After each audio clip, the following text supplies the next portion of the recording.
Waziri wa Fedha Balozi Hamis Omale amesema Sweden imesitisha msaada wa kiasi cha shilingi bilioni 31 zilizopangwa kutolewa kwa ajili ya programu ya elimu kwa wote 2025-2026 kwa serikali ya Tanzania. Balozi Omale amesema uamuzi huo umetokana na mgogoro unaoendelea kati ya Urusi na Ukraine, ambapo taifa hilo limeelekeza misaada zaidi katika nchi ya Ukraine katika kuiwezesha kukabiliana na mgogoro huo wa kiusalama. Alizungumza hayo Februari 2 bungeni jijini Dodoma wakati akiwasilisha mapendekezo ya mwongozo na maandalizi ya mpango na utekelezaji wa bajeti ya serikali kwa kipindi cha muda wakati 2026-2027 hadi 2028 kwenda 2029.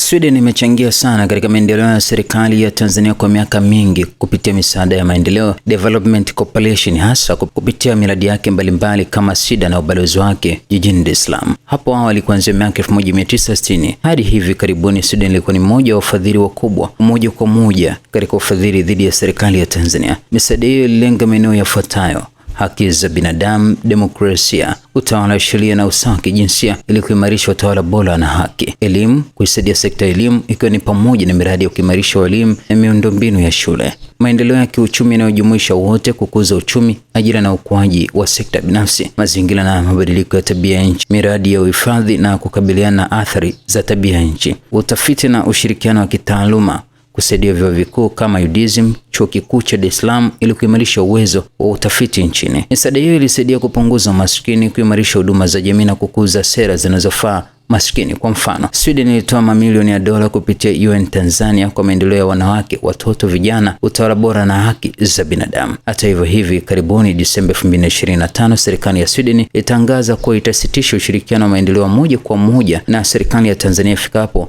Agosti 31, 2026. Hii ni sehemu ya mabadiliko ya sera zao ili kuongeza misaada kwa Ukraine na kuweka kipaumbele katika maeneo mapya ya kimkakati. Misaada ya kibinadamu haitaguswa na ushirikiano unaweza kuendelea kupitia mashirika ya kimataifa kama UN na EU. Kwa sasa mwaka 2026, misaada ya moja kwa moja inaendelea hadi tarehe hiyo, na ubalozi wa Sweden utaendelea kusalia nchini Tanzania kwa masuala ya kisiasa, biashara na uwekezaji.